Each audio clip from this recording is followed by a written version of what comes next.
두려움을 지나 성전으로 말씀을 듣고 우수한 성적표를 받은 다윗이라는 이름 앞에 내 믿음의 성적표는 늘 대조되어 간이 작아지고 가슴도 움츠러듭니다. 2013년의 성적표는 아버지께 내놓기에 너무 부끄러운 것이 많았습니다. 그러기에 부담스럽고 2014년도가 부담스럽고 두려워지는 건 왜일까요? 인생의 중간중간에 자꾸자꾸 끼어드는 여러 변수들을 경험하면서 세상에 대한 두려움과 그 두려움이 하나님과 나를 분리시킴을 이미 습득했기 때문일 것입니다. 세상과의 경쟁에서 이기지 못함을 알기에 가끔 두렵고 답답해지는 건 어쩔 수 없습니다. 가끔은 그런 생각도 해봅니다. 내가 의지할 것이 아무것도 없기 때문에 믿음으로 포장하며 하나님을 섬기고 있는 건 아닌가. 그럴 수도 있겠구나 싶습니다. 다만 성경에서 보여지는 다윗의 삶과 다윗의 믿음을 통해 어떻게 극복해야 할까 소망을 가져봅니다. 자신의 삶에 대한 완벽한 다윗이어서가 아니라 하나님을 의지하려 하는 것에 대한 완전함과 견고함이라 하십니다. 열심히 살았다고 자기 스스로를 합리화시키지 않고 하나님께서 판단해 주시기를 의뢰하고 있습니다. 살아보니 내가 열심히 성실히 사는 것이 답이 아니라 하나님께서 나를 옳게 여기심으로 열심과 성실 위에 하나님께서 은혜를 베푸셔야 함을 깨닫게 됩니다. 시험 받아야만 나를 안다고 하십니다. 아브라함도 그랬고 다윗도 마찬가지로 여러 문제에 부딪혔을 때 그걸 풀어가는 과정에서 자신의 믿음이 어느 정도인지를 알 수 있었을 것이고 그 환난과 연단을 통해 믿음의 조상이 된 아브라함과 믿음의 모델이 된 지금의 다윗을 만들어냈습니다. 그리스도께서 내게 오심이 얼마나 큰 은혜인지 절실히 그리고 간절히 느낄 때가 있습니다. 풀처럼 시들고 꽃처럼 지는 내가 한낱 인생의 불과함을 느낄 때입니다. 교만할 수 없고 하나님을 떠나 방종할 수 없는 이유입니다. 공허함과 허망한 자리에 앉을 수 없는 이유입니다. 주의 인자가 있는 곳, 하나님의 인재가 있는 곳, 하나님의 긍휼이 역사하는 곳, 말그챈 교회 나의 자리에 가서 앉겠습니다. 이번 주일 오후 예배가 끝나고 영화 보러 가자고 친구에게서 카톡이 왔습니다. 다들 콜이라 답을 합니다. 응답하라 백경자 친구들의 부름에 결국 답을 보내지 않았습니다. 극장의 캄캄한 어두운 자리에 있고 싶지 않았습니다. 하나님을 인하여 희망을 말하는 자를 만나라. 지금 내겐 이런 부분이 필요합니다. 내가 살아내야 할 나의 삶과 하나님 말씀 외엔 다른 것에 마음을 빼앗기고 싶지 않습니다. 하나님의 자녀로서의 제 자존심을 세워주실 것을 기대합니다. 두려워하지 않고 성전으로 나아가 하나님 앞에서 일어설 것입니다. 아멘. 네.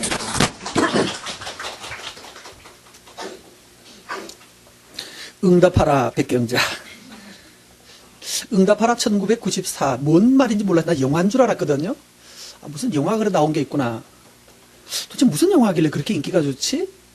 알고 보니까 텔레비전에서 하는 어떤 드라마이더군요. 아마 1994년대의 정황을 드라마로 만들었던 게 뭐 KBS인지 어딘지 모르겠습니다만 어느 드라마에서 어느 텔레비전에서 그쪽 얘기를 하는 것을 한번 봤습니다.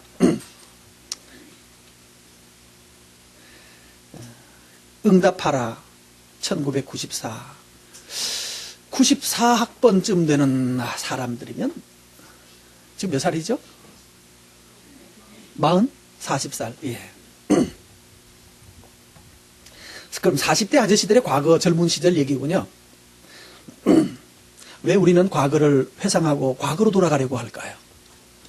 좀 심하게 표현하면 요즘의 삶에서 비하면 구질구질한 옛날 얘기인데 왜 그때를 회상하려 할까? 여러분 1994 응답하라 백경자에 응답하지 않기를 바랍니다. 별로 아멘이 안 나오는 것 같아요. 그래도 영화 보여준다는데. 아니에요. 1994에 응답하지 말고 2094? 1194인가? 얼마 해야 되나? 2094인가요? 2094 맞나요? 지금 2013이니까? 예, 2094. 과거에 응답하지 않고 미래에 응답하는 여러분 되기를 바랍니다. 왜 40이라면 아주 40대 인생이 왜 94년도에 응답하라고 할까요? 많이 생각해 본 것은 아닙니다만 이 마음속에 계산을 잠깐 했던 것이 왜 과거에 응답하라고 하는가 하면 지금을 갖놓고 미래를 보니까 더 깜깜한 거예요. 차라리 그때 94년에는 뭐가 있었어요? 비록 내가 여기 살지만, 비록 제가 봤던 어느 드라마에는 그날에 항상 그런 건지 모르겠습니다만 어느 하숙집 배경이더군요. 어느 하숙집 배경으로 가지고 있는 그 자리. 그때가 차라리 더 행복했다는 마음에 도피처가 아닐까요? 여러분에게 단호하게 권하겠습니다. 응답하지 않기를 바랍니다. 과거에 응답하지 말고 하나님께서 내게 세우실 미래에 응답하십시오. 근데 이럴 줄 알고 어젯밤에 하나 시간 썼단 말이에요. 한번 봅시다. 2014 두려움. 이거 참. 탯줄 목에 걸고 버림받은 아기처럼. 탯줄도 안 자르고 버린 거예요. 소리질러 울지도 못하고 식어가는 심장. 나는 고양이가 아닙니다. 나는 사람입니다. 오늘 태어난 나는 사람입니다. 엄마도 몰라요. 왜 태어났는지도 몰라요. 그래도 나는 살아야 해요. 나는 살고 싶어요. 2014 빛이 있으라 생육하여 번성하라 땅에 충만하라 그리고 안식하라. 당신 말씀 내게 임하니 여기 나 빛 되었고 보시기에도 좋은 당신의 형상.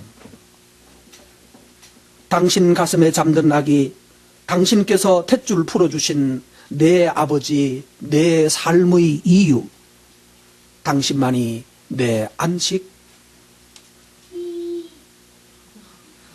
좋다고 그러는 거예요, 제가. 알아들었어요. 제가 시를 알아듣네. 여러분, 2014 탯줄 목에 걸고 버림받은 아기. 그것이 우리의 과거의 운명이었습니다. 어쩌면 나는 엄마가 탯줄 잘라줬는데 나는 병원에서 나서 문제없이 잘 처리됐는데 아니요, 맞아요. 어쩌면 배꼽에 붙은 탯줄은 우리가 자르고 처리하고 그래서 씻겨서 잘 살은 것처럼 보일지 모르지만 그러나 태어나는 그 순간 보이지 않는 탯줄이 내 목을 걸고 그리고 이 두려운 세상에 던져진 인생, 바로 그것이 우리였습니다. 응답하라 94? No. 그때의 두려움은, 우리가 태어난 인생의 두려움은 공포입니다. 지난주도 말씀드렸던 것처럼 얼마나 처절하게 울었습니까? 얼마나 삶이 두려웠나요? 얼마나 추웠었나요? 그게 인생이에요. 과거로 응답하면 그때 젖발든 시절 어린아이로 유아기로 퇴행하는 것을 우리 마음속에 그리워합니다. 왜냐하면 그때가 편했거든요. 그 심지어는 요즘은 아이들이 어떤 짓을 하는지 모르겠습니다만 옛날에는 아이들이, 중학생들이 학교에 우유병으로 물병을 들고 다닌 적이 있었습니다. 기억하십니까? 혹시 본인들이 그러셨나요? 내가 그랬는데요. 왜 그러죠? 가중되는 학업의 스트레스를 차라리 싹 벗고 어디로 돌아가는 거예요? 젖병 들고 누워서 이렇게 빨고 있을 때 그때의 행복, 그때의 자유로움. 아, 옛날이요. 왜 이렇게 나는 개그를 해도 재미가 없을까? 재미없어서 좀 웃어주고 그래야지. 제가 알고 보면 무슨 개그라든지 뭐 이렇게 텔레비전에 뭘 하면 뭐 말하고 나면 하하하 웃음. 그거 방청객이 아니라면서. 그때 방청객은 하나도 없대요. 뭐 있는 프로그램도 들어 있겠지만 대부분은 뭐죠? 사운드, 이렇게 노래, 뭐라 그래? 녹음된 거. 뭐 이렇게, 이거는 뭐 좋고요. 그러면, 뭐 이러는 거 있잖아요. 텔레비전에. 뭐라 그래? 홈쇼핑에서, 뭐 이거는 뭐 어떻게 좋고요. 그러면, 옆에서 아줌마들이, 그래요. 하면서 하는 그 모든 소리가 실제 소리가 아니라 녹음기로 만들어주는 소리래요. 그러니까 안 재미있어도 뭐한 척? 재밌는 척 좀 해줘야 그 다음에 이 호스트가 재미가 있지. 신나지. 한번 해봅시다. 재밌죠, 그죠?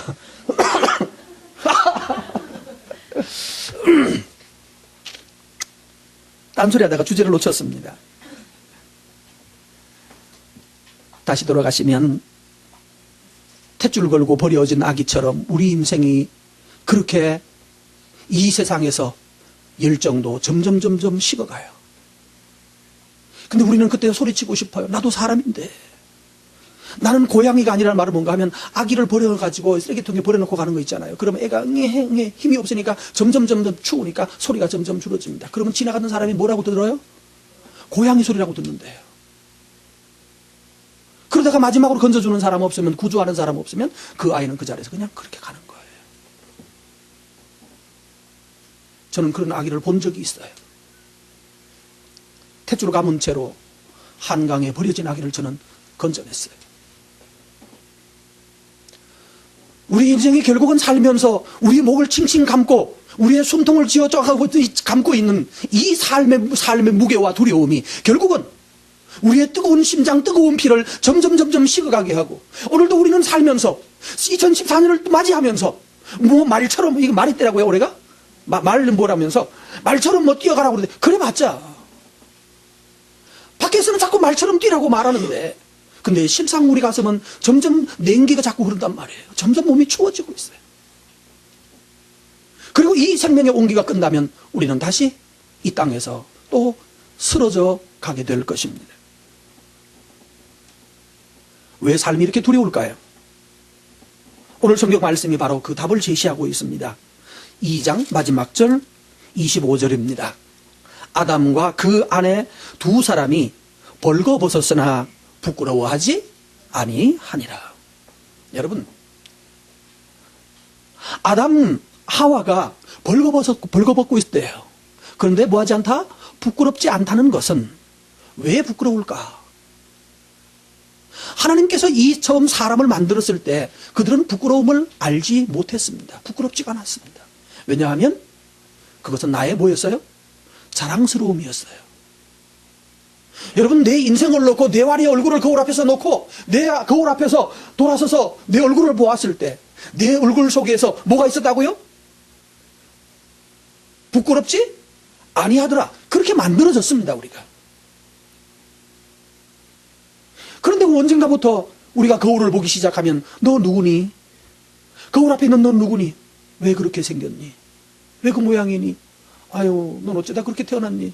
그래 조금 더 발전하면 왜 태어났니? 왜 태어났니? 그 다음 뭐라 그래요? 어? 뭐 알아듣게 말해봐요. 이 험한 세상에 왜 태어났니? 그리고 촛불 꺼야 돼, 말해야 돼? 내가 거울을 보면 이 험한 세상 너 같은 인간이 어떻게 살려고, 그 얼굴을 해서 어떻게 살려고, 이 인격을 해서 어찌 살려냐고. 내가 나를 볼 때 불쌍해 보이는 거예요. 초라해 보이는 거예요. 너 어찌 살아낼래? 왜 이렇게 됐을까요? 왜 인생이 이렇게 두려움으로 시작을 하게 될까요? 이유가 뭐라고요? 아담 하와는 벌거벗었는데도 불구하고 아무것도 자기 보호막을 가지지 않았는데도 뭐라 그래요? 아무것도 자기를 감출 뭘 가지지 않았고, 이 친구들은 입에 립스틱 하나 바를 것도 없었고, 그럼에도 불구하고 뭐하지 않다? 부끄럽지 않았다고요. 근데 우리는 너무 부끄러워요. 나 자신에 대해서 부끄럽고, 세상에 대해서 부끄럽고, 이루지 못한 꿈에 대해서 내 자신이 너무 초라해져서 나는 어째 이럴까? 나는 왜 이 모양일까? 늘 자기를 탓하기만 하는 불쌍한 내 인생이 되어가고 있는 이유가 뭐냐? 여기 벌거벗는다는 말 단어가 뭔가 하면 아롬입니다. 아롬. 여러분, 답을 하나 드리겠습니다. 왜 부끄러운지 아세요? 부끄러운 이유는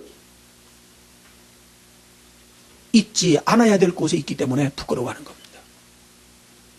두 번째, 잘못된 관계 안에 있기 때문에 부끄러운 거예요. 이거 우리 삶에 돌아와서 우리 얘기를, 인간 얘기를 하면, 창세기를 떠나서 인간 얘기를 하면, 남녀가 벌거벗고 있는데, 부부가 벌거벗고 있는데 부끄럽지 않아야 정상인 거예요. 그런데 부적절한 관계를 가지고 있다가 경찰이 확 들어닥치거나 문 확 열면 어떻게 되죠? 확 하고 도망가느라고 난립니다. 부적절한 관계, 장소가 부적절할 때, 다시 성경으로 다시 돌아가면, 그러면 이게 단순히 성의 얘기가 아닙니다. 왜 인간이 부끄러워졌는가? 내가 있을 곳에 있지 아니하는 것 때문에 생기는 병입니다. 처음에 인생이 이 부적절함에 들어갔다는 것은 뭔가 하면 에덴 동산에 있어야 되는데, 나를 보호하는 것이 내 옷이 아니고, 나를 보호하는 것이 사방이 잘 막혀있는 집이나 사방이 깜깜하게 막혀있는 곳에, 근데 거기다가 검은 커튼까지 쳐내리고, 누가 볼까봐 혹시 CCTV 없는지 잘 살펴보고, 그리고 안전하구나, 그리고 난 다음에 마음 편하게 누워를 벗는 것이 아니라, 외부적인 무엇이 아니라, 인생이 두려운 것은, 인생이 어두운 것은 결국 하나님의 보호막, 하나님의 울타리, 에덴 동산이 바로 그들을 자유케 하는 자리예요. 하나님이 그들의 보호자가 되실 때에 우리가 우리 스스로 위장을 해야 되는, 좋게 말해서 화장을 해야 되는 이유가 없어지는 거예요. 여러분이 화장하실 때 꼭 주의하십시오. 여자분들은 화장하실 때 꼭 주의하시란 말입니다. 요즘은 남자들도 뭐 이렇게 피부 관리 받고 뭐 그런다면서요. 우리 교회는 그런 분 있는지 모르겠습니다만, 그러실 때 주의할 점이 있습니다. 아무리 피부 관리를 받고 아무리 화장을 해도 마음에 불만스러운 사람이 있다면 그건 틀린 거예요. 화장하면서 여러분의 마음속에 이런 느낌이 들어야 돼. 이야, 참 이쁘다. 해봅시다. 이때가 잘 안 해봤죠? 하면 할수록 왜 이게, 이것만 조금만 더 이렇게 하면 뭐 좀 각도가 나오겠는데, 이게 왜 하필 이래가지고, 그래서 빨래 찢겨가지고 이렇게 붙들어 놓고 있고, 어떤 사람은. 이게 붙었든지 늘어났든지 간에 화장을 하면서, 이야, 손 댈수록 예뻐지는구나. 그러셔야 됩니다. 한번 해봅시다. 와, 예쁘다. 자, 지금 내가 하고 있습니다. 거울 들고, 뭐 어떻게 하는지 모르지만 다다다다다다다 하면서, 우와, 한번 해보시죠. 해보세요. 여러분 스스로 거울 놓고 한번 해보라고요. 우와, 한번 해보세요. 이게 정말로 되셔야 되는 거예요. 이게 돼야 되는 거예요. 왜 안 될까요? 어쩌다가 이렇게, 이게 피부가 이게 뭐야? 뭐 리커버리 하는 거 있잖아요. 좀 그 화장품 이름 뭐예요? 비비라, 그게 비비인가? 이거 뭐 감춰보려고. 감추기 위해서 화장을 하지 않고 아름답기 위해서 화장하세요. 아멘. 이제부터 마음 바꾸셔야 돼요. 그런데 아무리 봐도 내가 이영애하고 달라. 아무리 봐도 내가 장동건이하고 달라. 아, 왜 이러지? 요즘 잘생긴 남자애가 누구죠? 누굴 그래? 누구? 아, 이대한 목사님? 아, 예, 알아들었어요. 아, 감사합니다. 아, 저분이 이대한 목사님이라고 그러네. 그냥 내가 그렇게 들으면 되는 거예요. 남들이 뭘 너는 어떻게 이러니 저러니 말한다 할지라도 왜 내가 나를 부정하려고 하는 이유가 뭔가요? 나를 사랑하시는 이 하나님의 계심을 잊고 있기 때문인 거예요. 하나님께서 나를 보시고 뭐라고 그러셨나요? 너는 인생아 탯줄도 못 자르는 것이 나자말자 버리워져서 쓰레기통에 버려지는 쓰레기 같은 인간아, 그런다 그렇게 나를 비난하고 그렇게 말한다 할지라도, 그러나 나를 거두시고 다시 탯줄을 자르고 춥다고 자기 옷 벗어서 자기 가슴에다가 자기 이게 단추 열고 자기 살에 직접 닿게 해서 빨리 따뜻하게 하려고, 너무 많이 벗었나? 자기 옷 자꾸 내리고 거기다가 가슴 속에 자기